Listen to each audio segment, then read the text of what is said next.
Everything is going extremely well. And now, showtime.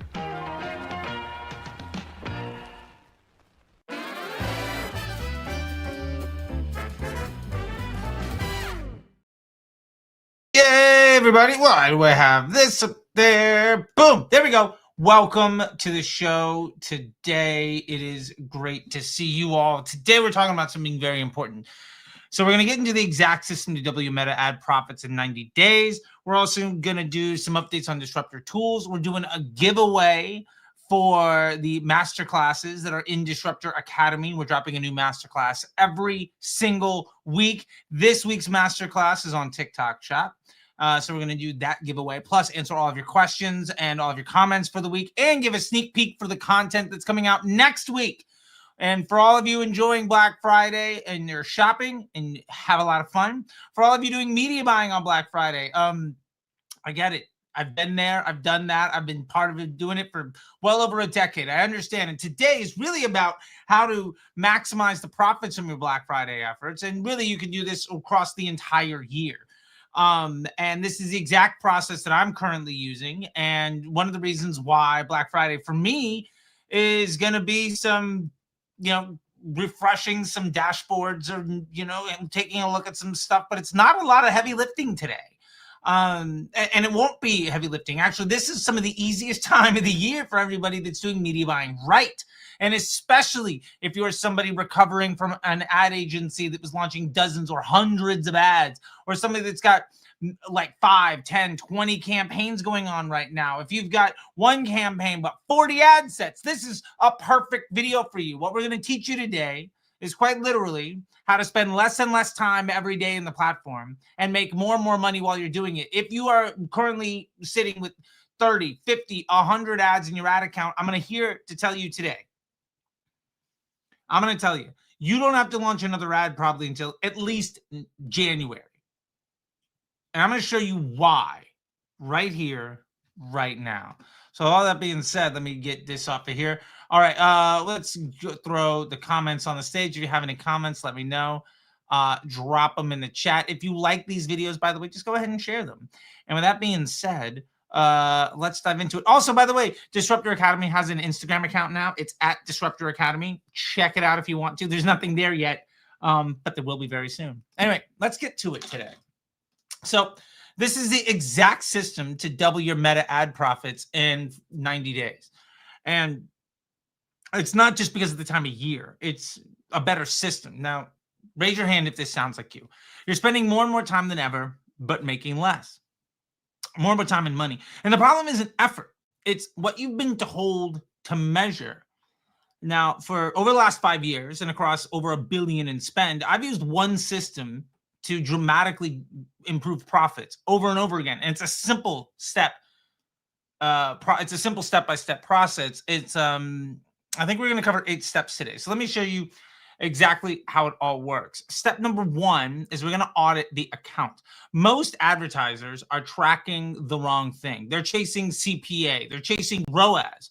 But neither of those actually tells you if you're buying profit. And you could say, well, ROAS is profit. No, it isn't. So what we're going to do is instead, we're going to focus on GPT. That's gross profit per transaction. Now, GPT tells you how much profit you earn per sale. Now, the way we figure out GPT is you can make a custom metric, which is AOV minus CPA. And let's actually get into the ad account real quick. I'm going to just show you exactly how to do that in my ad account today. Though the purpose of GPT is that instead of ROAS is a relationship, GPT is also a relationship, but it's not a margin. It's not saying, well, this was 3x profitable and that was 10x profitable, because those things don't actually mean anything. It's great that you're 10x profitable, but if that's on $1, who cares? And so with all that being said, let's open up the demo business manager here, okay? And we're going to go ahead and just share the screen. And I've got a lot more details on all this stuff. We're going to be releasing them sooner than later. Let's go ahead and hit share. Yeah, I also get the Connect with a Marketing Pro. Yeah, who cares? I'm not going to do that. Now, here's what we need to do. We can go to columns and go to customize columns. I'm going to zoom in real quick so even the folks on the vertical can get there. Now we're going to go to custom and we're going to create a custom metric. Now in here, you can drop this down and type in a whole bunch of stuff, but I hate that. Let's go here. Average purchases conversion value. Now this is your AOV, okay? I'm going to get rid of this little banner across the screen. Boom. By the way, yeah, if you want to join Disruptor Academy, you can. There's the QR code. Boom, right there. Now, all else being said, average purchases conversion value. That is what is the average transaction worth. Now, if you look at your ads, if you scroll past your ads, you're going to see it really easily that no two ads have the same AOV. Even if you have the same, or even if you only have one product that only has one price, unless people can only ever buy one and you never run discounts, all of the AOVs for every single ad are different.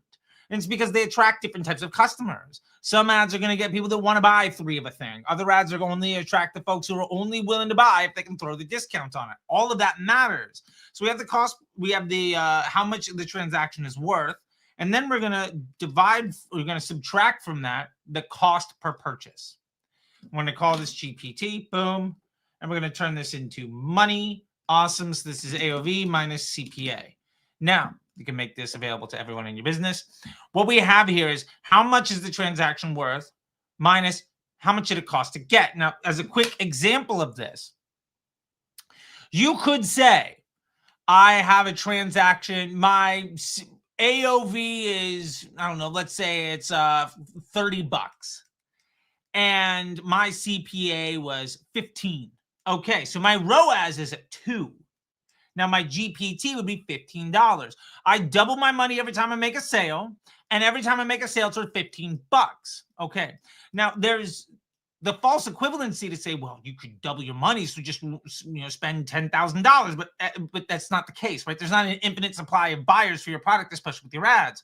So instead of trying to say I want to double my money with everything, which again doesn't matter, and as a note, 100x ROAS, right? 100x return on $100 is the same thing as a 1% return on $1 million. Okay, so just understand that there are very different things. Plus, people who spend more money are far more likely to spend money with you again. And when they do it, they're more likely to spend more money with you again. Discount buyers are the least brand loyal. Now, here's the system. We're auditing the account with this metric. Now, the other thing that's important here. So if we have a AOV of 30 and a CPA of 15, we have a ROAS of 2, and our GPT is $15. We made $15 on that sale. Obviously there's cost of goods and all that other stuff, but ROAS doesn't account for it either. So a lot of people in the comment section that are going to hate on me for, well, it doesn't include the cost of goods and OpEx. None of these metrics do. Okay. So you made $15. All right. Now, what if your AOV was $50 and it costs you 30 to make the sale? Well, your ROAS isn't close to 2, right? It's maybe over 1.5. So the ROAS is a lot worse, relatively speaking. But you made $20 on the sale. AOV here is $50. Cost per purchase is 30. The gap is $20. The ROAS is a lot less, relatively speaking. And let's quantify that, okay? Let's quantify exactly what that ROAS is. Let's go to our favorite calculator. Let's go to chat. No, we don't need to do this. Okay, so first we have 30 divided by 15. Okay, this is the ROAS number that we had, 2. Now, if we do 50 divided by 30, that's a ROAS of 1.6. You could say, oh, this ad is 34% worse, but it makes you $5 more every sale. If you're going to make 10 sales, why not make $5 more on every single sale? For customers who are more likely to come back and spend again. This is simple. This is easy math. So the point is, you can begin to do this. And once you do this, once you begin to look at your ad account with GPT, you're going to begin to notice a couple really important things. If you scroll through your ads, you're going to see it fast. Some cheap ads don't really make any money. And some high CPA high CPA ads are carrying the whole business.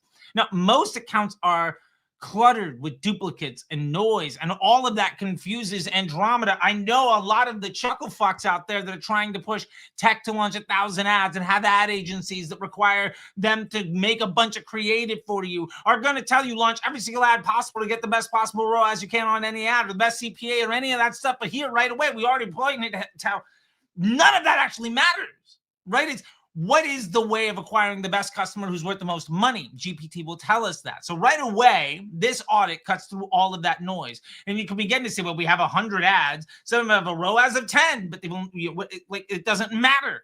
I don't care. What makes me the most money in a way that is repeatable? You're going to find that there are ads that are buying the most profit. And what you want to do is ignore the rest. And that brings us to step number 2. We want to value map the ads. All right. Now I've got a visual for this as well. So let's pull that up. I probably should have prepped this one a little bit earlier. Let's get to can I just do a draw? Here we go. We're going to draw something here.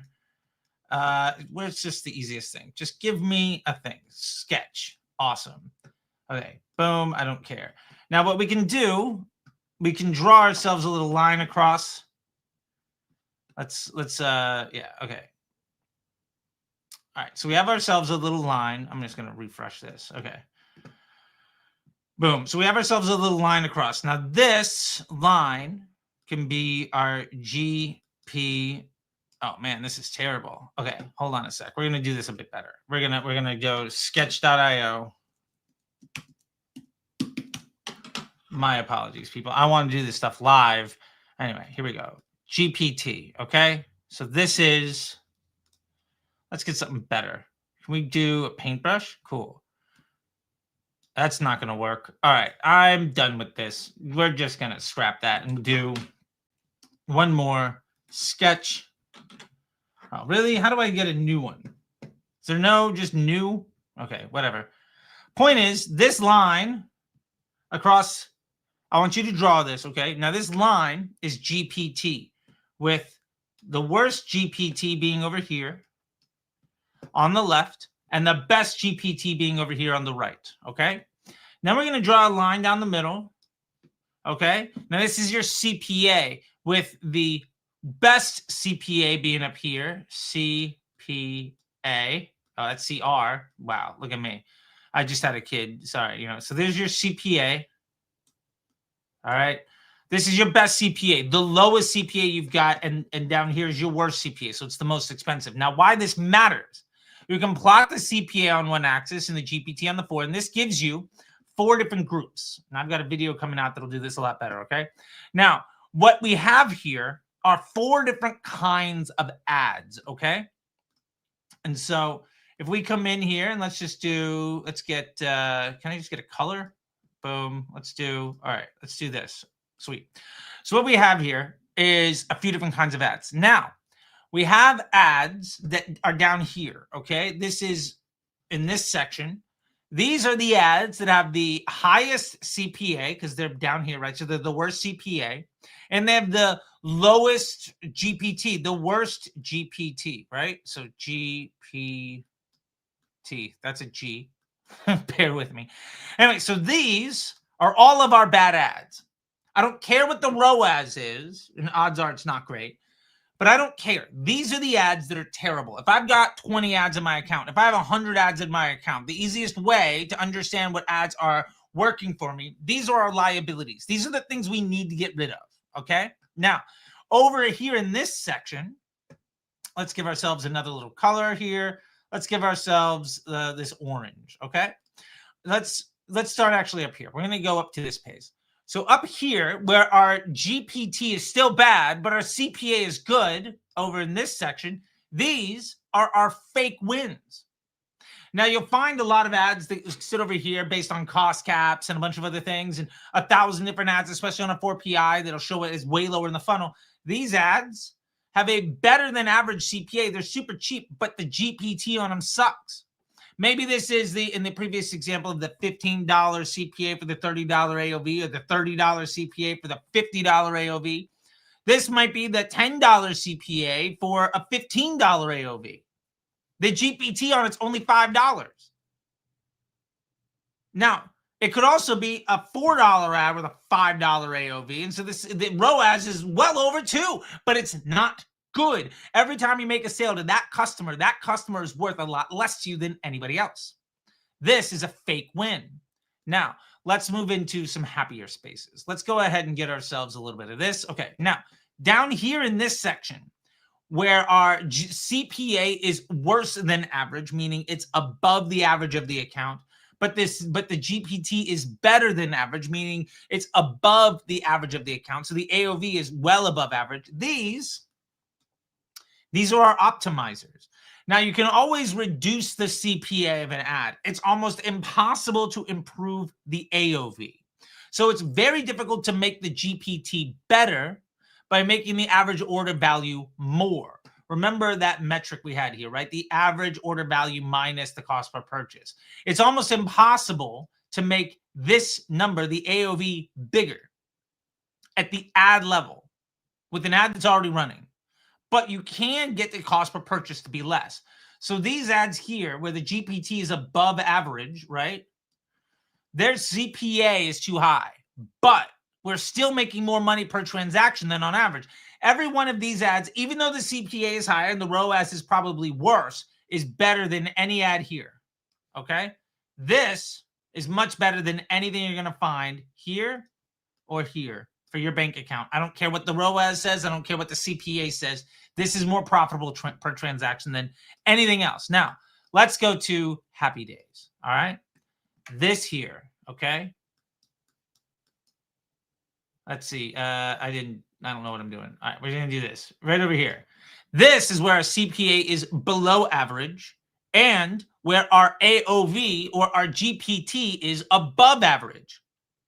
So if you have 50 ads in your ad set or 30 ad sets in your campaign or 12 campaigns running, anything where your CPA is below average, meaning it's cheaper than average to make a sale, and the profitability on that sale is above average, meaning that essentially, again, going back to the math here, your CPA there might be really cheap, but your AOV doesn't have to be better. Or your CPA is high, but your AOV is even better. The relationship between those two in absolute dollars and cents, real money, is better. It's a below average CPA and an above average GPT. So the CPA is better than average, and the GPT, boop, the GPT is better than average, okay? This box, these are our scalers. Now, this is how you ultimately understand what's going on inside your ad account. Hello, David. So this instantly shows you what's going on in your business. It instantly tells you what's burning money, all of this stuff, right? All of this is junk you can get rid of. So step 3 is let's create a plan. Go back to your account. Begin to highlight all of the ads that are scalers and liabilities and fake wins. Which ones actually produce profit? And if you only ran these ads in the upper right-hand corner, your account becomes way more stable, predictable, and scalable. And if you wanted to project just how much better could it be, you could go to your ad account. And I have a video coming out on Monday that shows this in a much deeper process with a real ad account that I took from $500 a day to $12,000 a day in profit. $500 a day in spend to $12K a day in profit in 12 weeks. So that'll be fun. Real ad account showing everything, basically just blurred out like the ad account name and some ad names and stuff, but like all the numbers are there. Anyway, the point is, so stay tuned for Monday to watch that video. Called The Exact Process to Double Your Ads in 90 Days. So anyway, that'll be fun. Point is, you can take a look at these. Now, if you wanted to go into your ad account and just highlight all the ads that were in this section and maybe some of the ads that are here. So these ads and these ads. Now, these are probably going to also only be like 10, 20% of the ads that you have. But if you were to take a look at that, out of your 50 ads, your 100 ads, if you unfortunately have way too many ads going, and by that I mean more than like 5 to 10. Yeah. If you've got like 15 ads going, you are wasting money because odds are so much of your ad spend is over here. No, we don't want that to be green. This is bad. So odds are the majority of your money being spent or the majority of your ads are in this space. When I see accounts, sometimes it's as high as 85%. Now, I'm not saying you should turn off all your ads right away, but the plan is simple. You want to begin to try to scale this. Now, the easiest way to do that is you turn off these ads. Now, you don't do it right away. You have to remember that anytime you make a change, if that change, just like pushing your budget by 20%, 50%, 100% is really volatile, turning off ads that represent that much of your spend is also really volatile. But you can go in and just sort by amount spent. Let's say you spent $1,000 or $100,000. What are the biggest pieces you can turn off? Let's say we spent $1,000 over the last week. Do we have an ad that spent like $85 and something else that spent like 15 and it's all in this space, right? Now remember, also zero is a high AOV. Zero sales is a high, sorry, not a high AOV. Zero sales is bad, right? So out of all of that, maybe we have 3 ads that together spend about $85 out of the 1,000 that we've spent. Those ads are all in this space. If you turn those off, that's an 8.5% change. That's less than 10%. It's the same thing as raising the budget. But now you're putting all of your money is now going to go. Let's see. Can we get a shape in here? That's a star. Ooh, no? Okay. All of that money is going to start going to this stuff and to that stuff and to that stuff. You're immediately scaling the efficiency of your ads. And if you want to see what that would look like, you can highlight all of the bad ads or highlight all of the good ones and just see what the difference in the performance is. If you highlight all of your bad ads, odds are your performance, if you only ran those, would be a lot worse. And if you only ran your good ads, it would be a lot better. You can't just turn off all the bad ones, but your plan here is simple.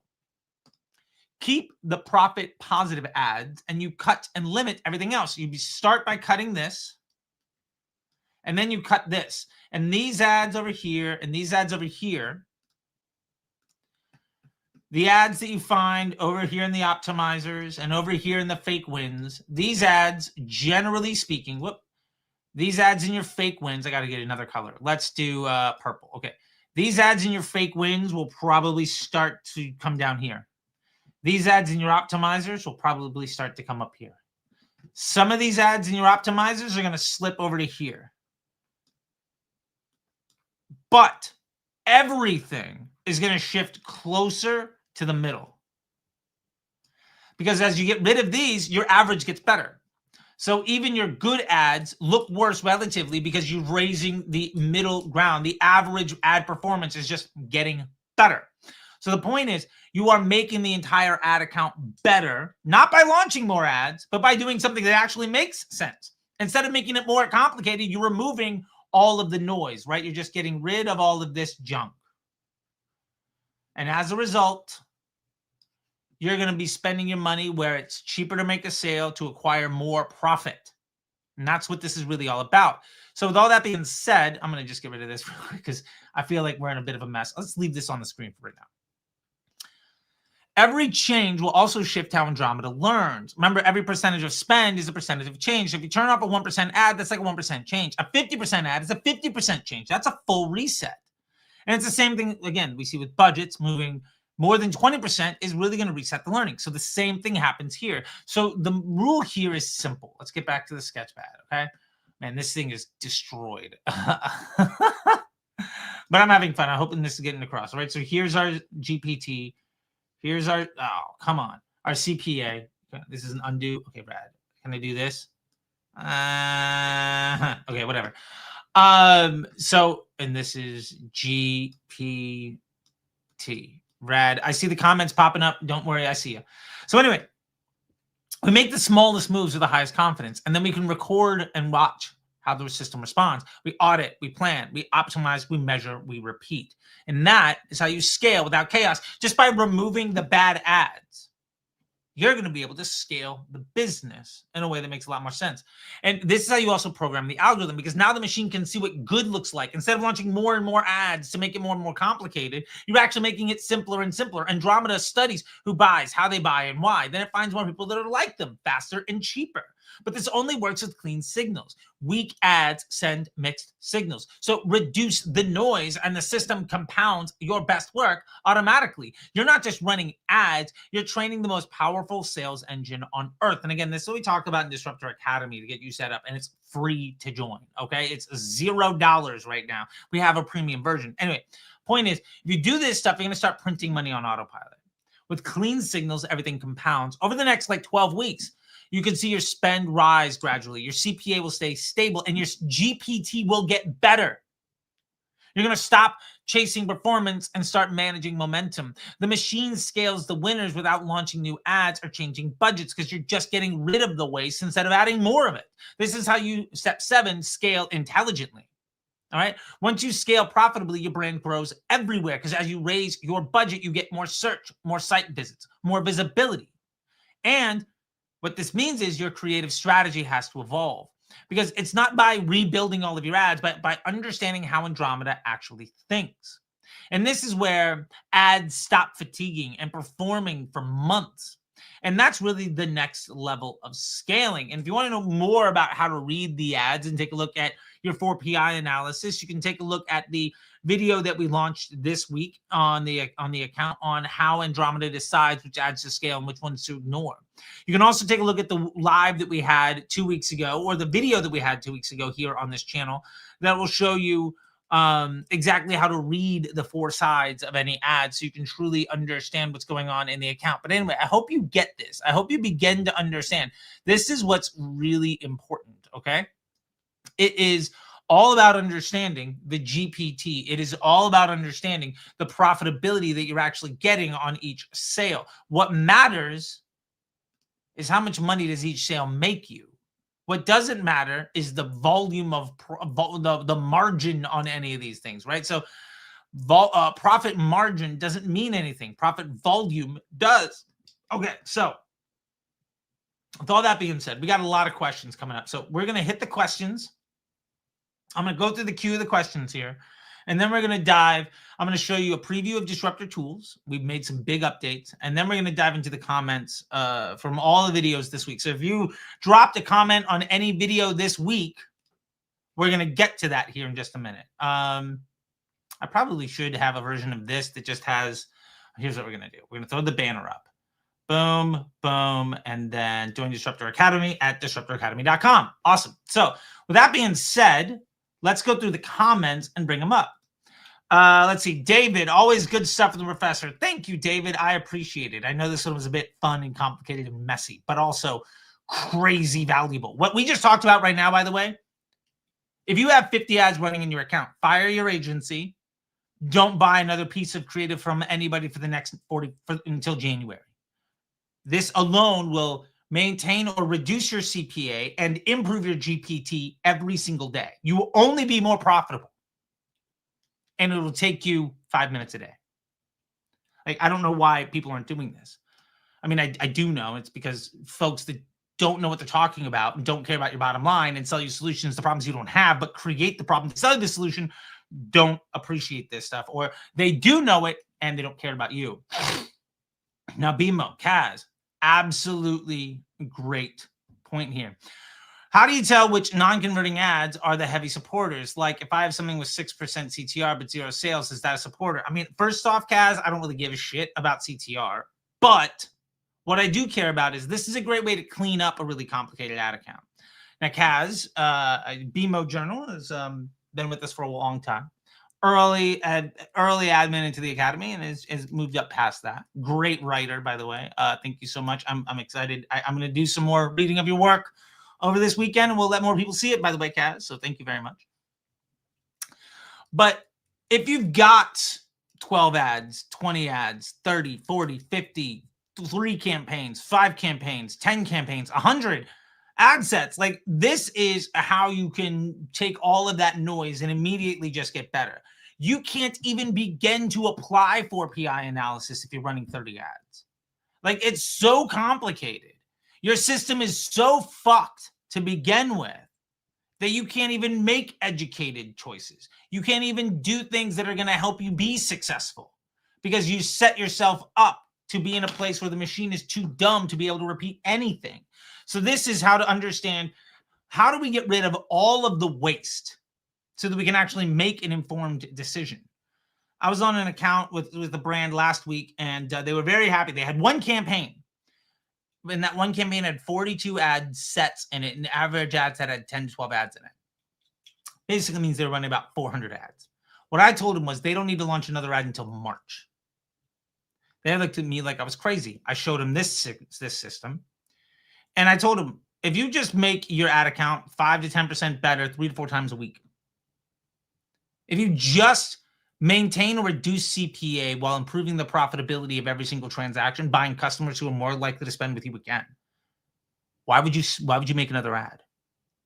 And they said, well, some ads fatigue and all this other stuff. Like, yeah, but if you just get rid of the ads that suck, instead of launching more ads that creates more fatigue because they're launched at the bottom of the funnel and therefore destabilize everything, what if instead you just let the things that were good have less competition? What if you just scaled the leverage of your ad account instead of scaling the complexity and the instability? So far, they're up about 40% on profitability because they were hyper aggressive, and Black Friday hit. So, I don't know what the results look like today, but obviously there are some seasonality things. But anyway, once you get to a place where you only have half a dozen ads or something like that running, you can see on a 4PI analysis what is sitting way up in the funnel but doing great for you and which ones aren't. And to be fair, if you have 2 things that are great at the top of the funnel and one of them looks a lot better according to these metrics than the other one does, I'd say you don't need an ad that is 6% CTR with 0 sales if something else has a 4% CTR with 0 sales, but all of the other metrics look better. Or maybe it's a 4% CTR with 5% of your sales and the CPM and frequency is the same. I don't need this thing. This is great, but this is a Ferrari to go grocery shopping. I don't need that. Hey, Charlie, can you also later explain the concept of first scale and second scale? Didn't quite understand that concept. For lead gen, how does that really work? For lead gen, it's almost impossible just because you're not really in control of the second transactions if you are selling leads. But the concept of first scale to second is that first scale is built around scaling a business on the first transaction, making any profit you possibly can. This is what we talked about here today, is optimizing for first scale. Once you then, and we'll get into the disruptor tools in a moment, understand which of those offers set you up for the best second and third transaction, then you run the first scale concepts on the things that get you the most future cash flow, and that's where your business goes absolutely bonkers. And you're going to have people coming to you and be like, I'm going to give you 50 creatives. I can get you 100 creatives. I can get you 1,000. You're like, no, get out of my face with that junk. I'm only touching my ad account for like 90 minutes a week because I want to make money. I'd rather run a business than day trade an ad account. And the more you spend time in the ad account, the less you're spending time in the business and the less money you're making. There is an inverse and direct relationship between time spent in the ad account and money in the bank account. Okay. What if the ad is top of funnel to feed the other ads? If we pause, it wouldn't hurt that account. Yes, it would. But if you have a lot of ads running, then you don't need that one best top of funnel ad. You just need to stop wasting so much money. This is a high quality problem, but it's a step 2 or 3 problem, not a step 1 problem. Hey, I just joined. Sorry if I'm asking a question, might already been explained. If I have a 3 variety of ads for one product, should I launch it as a flex or individually in one ad set? 3 variety of ads. You could launch those as one flex ad. That's fine. Or as 3 different flex ads that are 3 different 322s all in the same ad set. 3 variety of 3 totally different point of views, 3 different problems for a product. I would probably make that 3 different. Here's the thing. You could launch them as one ad and figure out which concept, which version, which one of those 3 POVs worked well, and then make 3 of that. So you go wide and then deep, or you could just do 3 different sets that are already deep and just see which one works best. Let's see. Following up on this question, I've already have 3 ads running in one ad set supporting each other, working as a team. Is it right to create more ads to find new winners? Or so to say what's going on. If your results are good enough to raise the budget, don't launch a new ad. That's the worst thing you could do. If your results aren't good enough to raise the budget, then I would try to take a look at what you have going on and seeing what you can do. Oh, there we go. I was wondering what that was. What you have running and what your biggest problems are, so you can build ads to solve that problem. It's funny that you and Jordan didn't seem to like each other, but both talk about the same principles about ROAS as telemetric focus on. I agree with you, Aiden. Now, to be fair, Jordan learned that from me. Almost every time that Jordan and I argue, 6 months later, he's quoting what I had to say. Also, Jordan, as an agency owner who wraps himself in the cloak of a brand owner, it does have an agenda on trying to push as much creative as possible and a huge system to look as busy as possible. And we do talk about a lot of the same principles because I've taught him a lot over the years. But he's still coming from a place of defining his value by how much credit for everybody else's work can he take. And how involved in the system can he be? And while I think we actually have a lot in common, one of the things that we don't share is our end goal. Jordan is an agency owner. Agency owners, now to be fair, I have a service where I run ads for people as well, but my service for running ads is I try to basically build the ad account so that you can take it back over. Agency owners are like chiropractors and drug dealers. Their entire best business is to make you dependent on them so that you never can exist without them. And in my opinion, there's something, as a former drug addict, something that is really intellectually dishonest about that approach. All right, last question. So we have customers who do one-off and take same package. Package is high value for people who stick. Is that a second scale? Yeah, if you have people to come back and buy again, that's a second scale. So just get those customers. I can test one ad set, 3 individual ads. Okay, yeah, sure. Yeah, you end with an or, so I don't really know where that's going. Either way, we have to get into some other stuff here, folks. So let's get into, we're going to dive into now a little preview of Disruptor Tools. Tools.disruptorschool.com. Now, we talked today a lot about, okay, here. And I'm not here to really talk smack about Jordan because he's not really here to defend himself.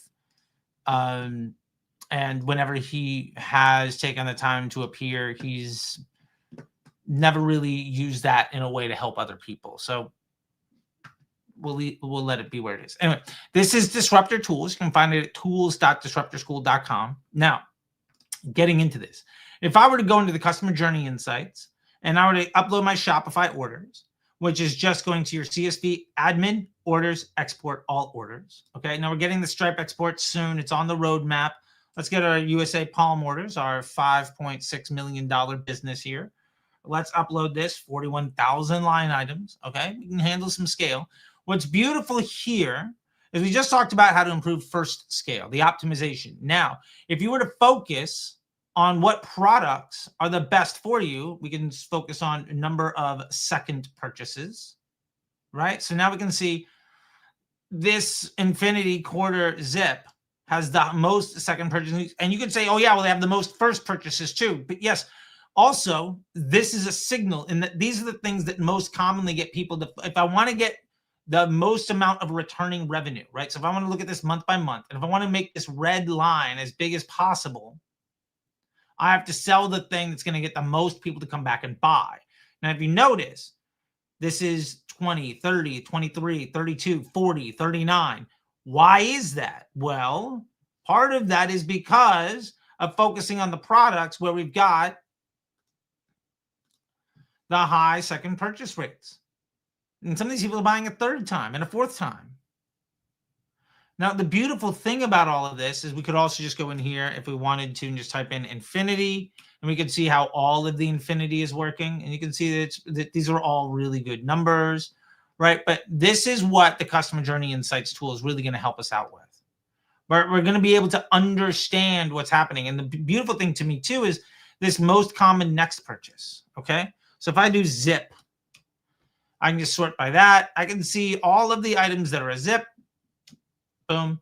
And we can see the most commonly bought next product. Now, we've done this before, and we've shown how we should really, in this business, if we just look at XXL, 24, 32, 40, 24, 31, 37, 50. Like the people that are buying these bigger items are coming back and buying more. Maybe it's in a different color or it's a different thing. right? Like this is a great way for us to know who our best customer is, what we should be promoting, and what that product and journey looks like.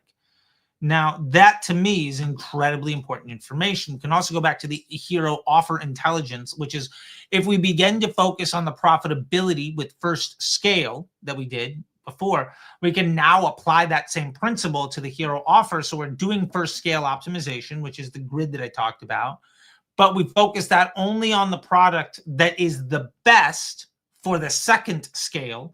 And now we can sort all of this stuff by what are our top products. You could say, I want to do it by, go through that and try to figure it all out. Or we can just go in here and just say, well, what are the best overall products? What are the best overall things for the highest combined AOVs? And if you look at this one, for instance, the Infinity Quarter Zip on the small, interestingly enough, is a bit of an outlier. And that it takes 30 days, but this common AOV, like people are buying a ton of stuff on the second purchase, right? Because they're not just buying the one product. If we take a look at this Raspberry XL, it's 20 days to buy another thing. And the average person that buys this, by the time their second purchase is done, has spent nearly over $900. When somebody takes this one, there's average second and first purchase combined, which is this combined AOV, is nearly $750. Now, I have some of this stuff, which I'm still working on right now, the time to second purchase, but we do see that some people will just come back and buy a thing right away. There's also some delayed stuff. So this is a tool we're figuring out, but this is one of my favorite things here. Top 3 by second purchase rate. Again, we can understand what products people are really digging into. And then we can get into the all products analysis, which is a lot like the other thing. But if we look to the average days to second purchase, or if we want to focus by average combined AOV, maybe we get rid of some of the outliers. We want to scroll down to some more reasonable numbers. Or we could take a look at the most amount of first purchases. This is my favorite way of using it.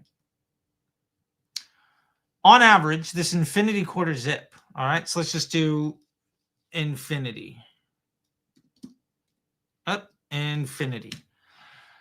If you want to look at, instead of 90-day LTV or any of these other numbers, if you just wanted to look at what is the value of the second purchase, when somebody buys this product, on average, they're worth $240, $250, $275, $300, $301, $219. Like this customer is worth over $300. Now, that second purchase is exceptionally cheaper than the first one. So getting somebody to buy this product is the easiest way of getting the most on the combined AOV over here in a way that takes 2 months max to get them to do. And so this is what it's really all about, right? And if we want to go XL, for instance, the XL products, like we can see how these things behave. Now, if you could say, well, that's going to be all products. Okay, well, if we go for medium, if you go for let's do actually space. What am I going to do? Boom, space medium. Okay. The mediums, we got a 190 in here. We got a 179, right? These days to second purchase might be a little bit.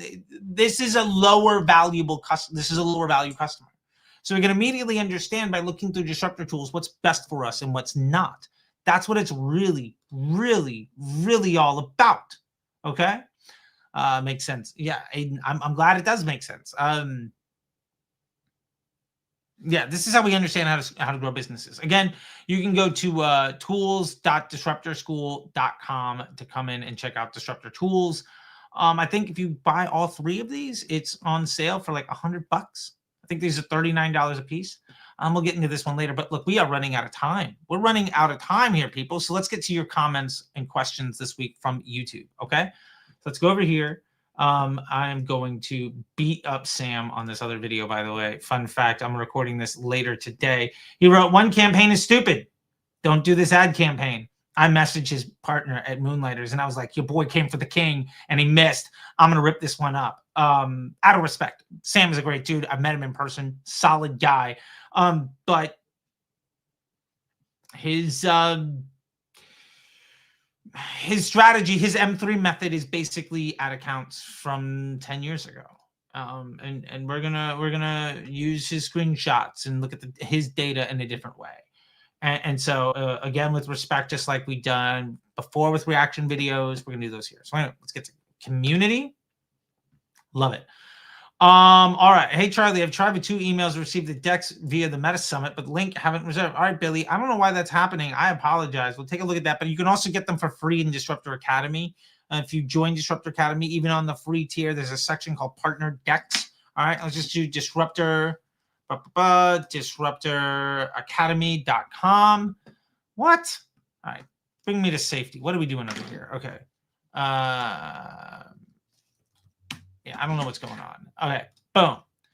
Love it. We can share here. So if you go to the classroom, we have this section here. We got a whole bunch of stuff coming out. We go to Partner Decks, and here's all the Performance Summit decks. Here's all the Agency Summit decks.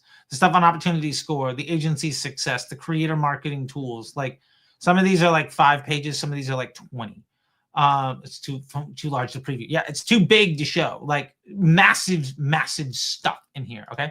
So you can go ahead and check that out. By the way, this is what Disruptor Academy looks like. We are at 945 people. Let's just go to the membership here. I hear from YouTube. Love it. Approve. Avoid to pick the fruit. Yes, if you pick the fruit, you will be approved. If you do not pick the fruit, you will not be approved. Okay. And just for the record, we've been blowing up here. I just want to show you guys. Look at this growth. Bam. We are 641 new. Love it. That's what I'm talking about. Anyway, let's get back over to here. Share this tab instead. So if you join there, Billy, you should get it and you'll be good to go. Hey, Charlie, in control and 2 other DCT sets, what does the retargeting ad set fit within the same campaign? The retargeting ad set would be one of those 2. However, if you're doing broad retargeting, it could be an additional control ad set, or you could have your creative testing be done as as in that broad retargeting sense. Let's blow this up so people can see it a bit more. Okay. One more time. All right. Here we go. I have a question for you as a media buyer recording December campaigns. I want to run a Christmas promotional campaign for my SaaS. My questions are, should I turn on my Evergreen? No. For the Evergreen campaign targeting, should I use broad retargeting? I love that. Yes, just do the broad retargeting, get people across the finish line. Don't turn off your Evergreen effort. The purpose of this campaign, because it is not Evergreen, is to add additional value and to give you leverage points. I promise you during the month of Christmas, the majority of your revenue is going to be coming from the ads that were running a month ago. And by the way, this video, how to be a media buyer, I literally lay out the exact step-by-step process that I used to go from $10 an hour to paying myself $1 million last year. Show the receipts, a bunch of tools, fantastic stuff. Can't wait. Yeah, David, check it out. How does Andromeda affect catalog ads? Should I be changing the images on my store? It doesn't. Don't even worry about it. The impact of Andromeda has been wildly overstated. Well, it hasn't.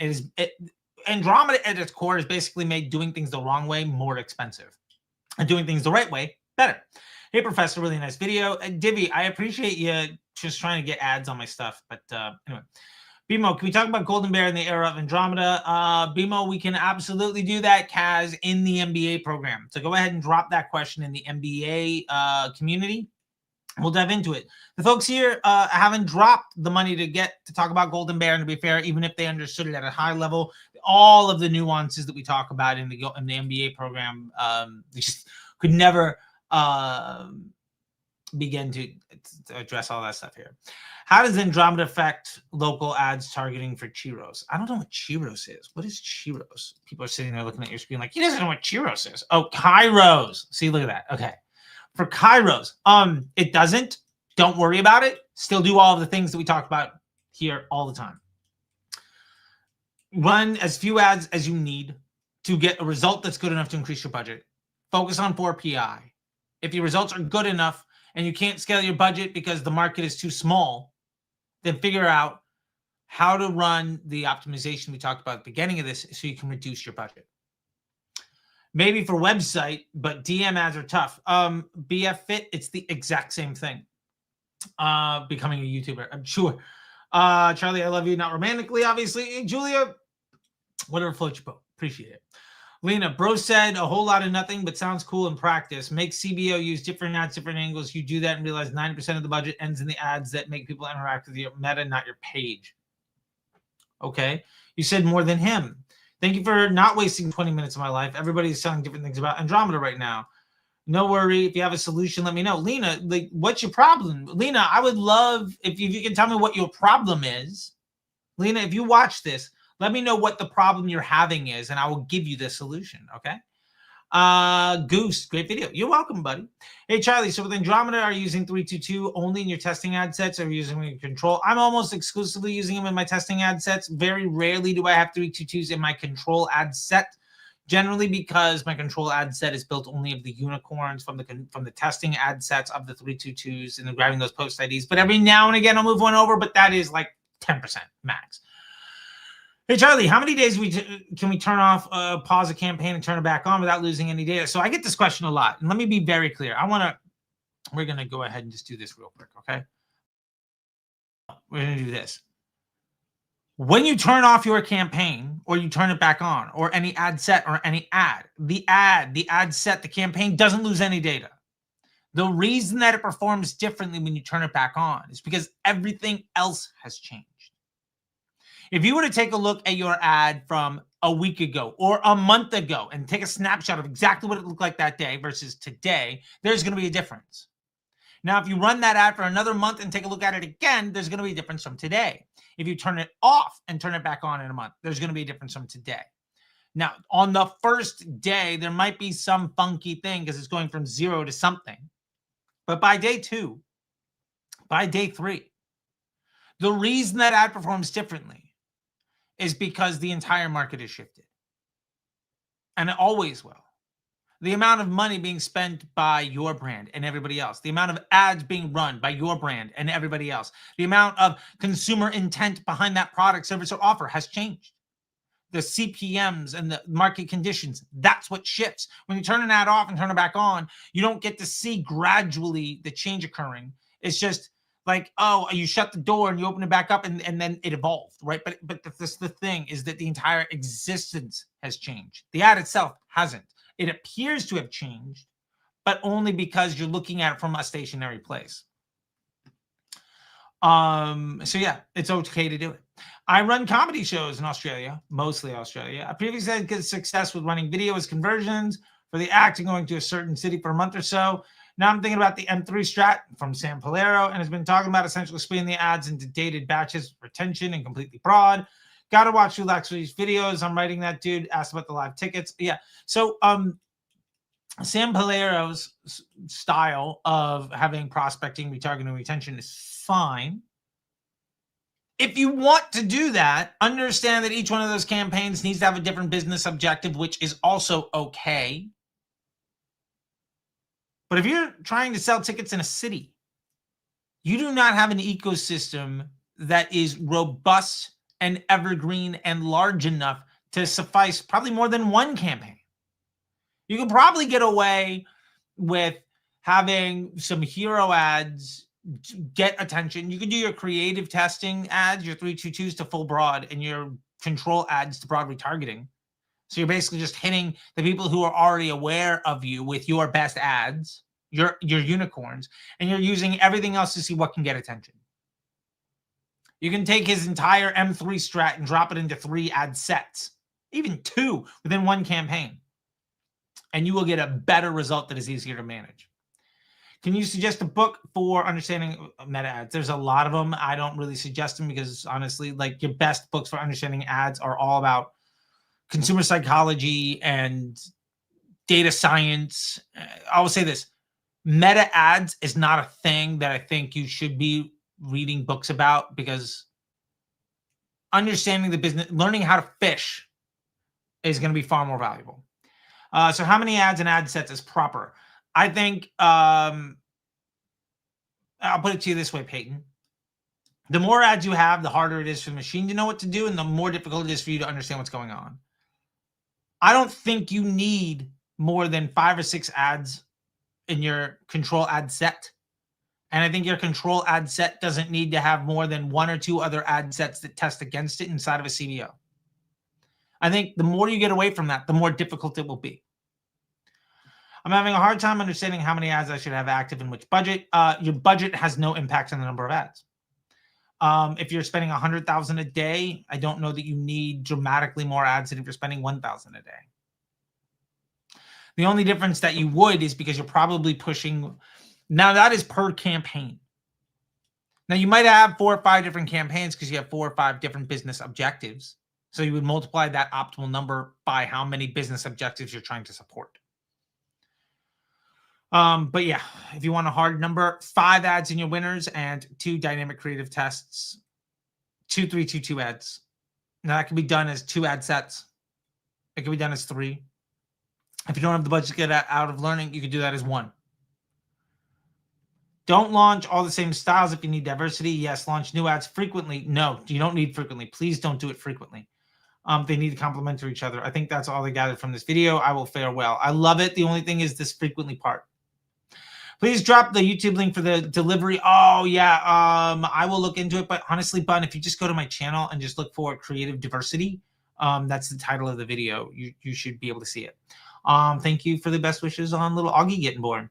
Now this makes sense. I'm so glad. Nigeria, welcome, Nigeria. Why is this guy, does this guy always talk like this? I don't know what that means. Yes. I'm not any different online than I am in person. I'm just this guy everywhere. Hey, Charlie, I'm a little confused. Aren't 3-2-2 ads and separate ad sets because you have learned leave the ads in the same set? Yes, they're in separate ad sets if you can afford to get that out of learning. If you're on a smaller budget, which is 100K funnel was really built around small budget. I think I spent $3,000 and made 150 out of it because it was a high ticket product. So we didn't have the conversion volume to get out of learning. So it was all in one ad set. Always great value. You're welcome. Healthcare company, multiple doctors, different services. In that case, there'll be multiple personas having different medical issues. Yes, you could use that as a justification for launching a ton of different things. But my question is, why do you need to focus on anything more than the best type of customer? You've got multiple doctors, multiple services, multiple personas. Okay, great. Each doctor could have its own campaign, sure. Or it depends on what is success. Do you need to fill the calendar for each doctor? Then yes. If it's just getting this healthcare company as many customers as possible, push whatever gets them the most. So basically saying that create ads for limited personas because more personas will make it more confusing to the algorithm. Yes. But I wonder why big brands don't run 3 or 4 ads. They always have a lot, 20, 50, 100 at least at the same time. I mean, one, because they might not be good at running ads. Most big brands, media buying isn't their strength.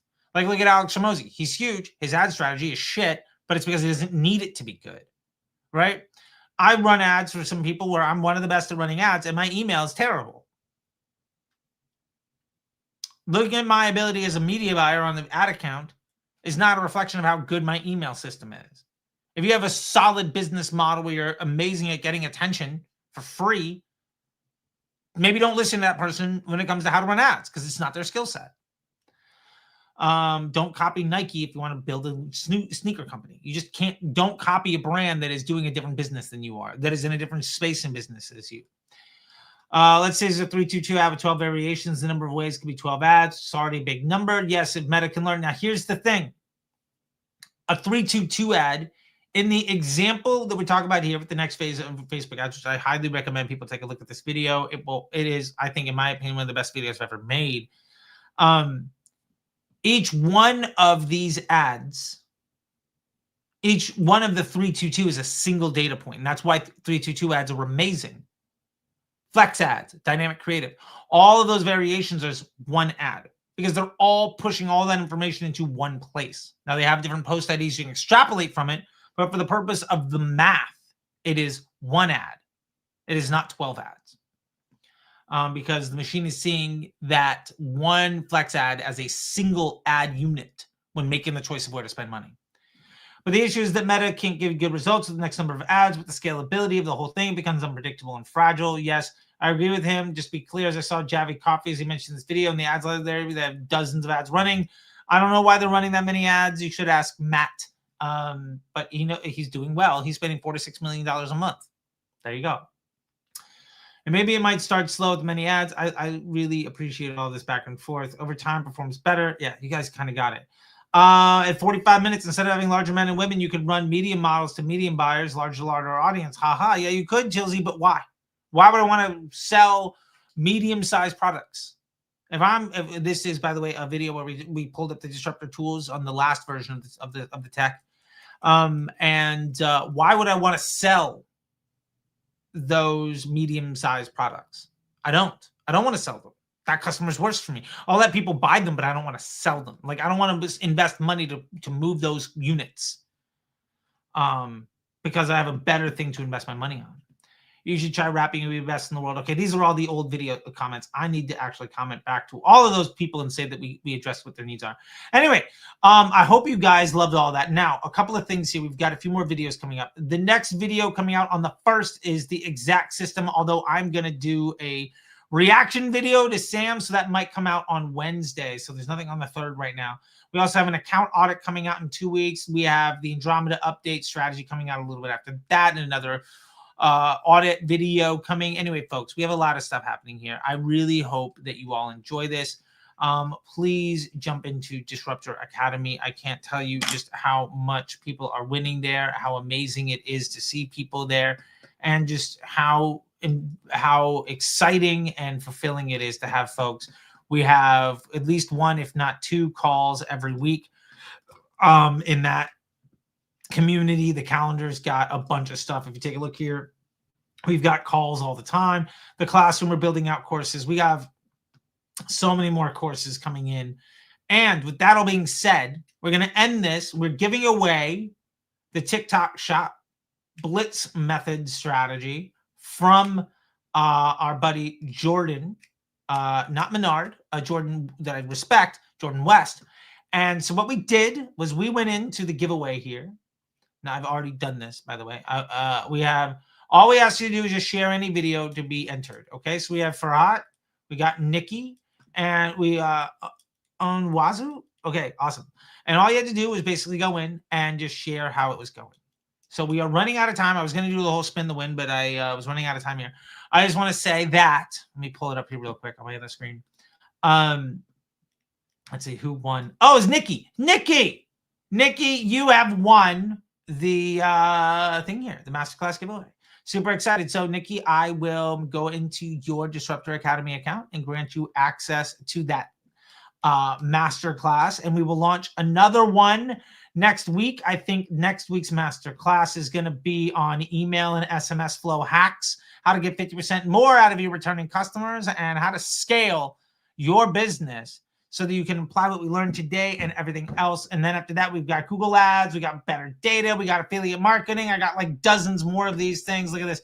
We got whole pages, just masterclasses coming out the yin yang here, folks. By the way, you can also, if you join Disruptor Academy on the premium level, you get access to all of them for free. All that being said, everybody, I hope you're doing well. Thank you so much. And I will talk to you soon. Bye, everyone.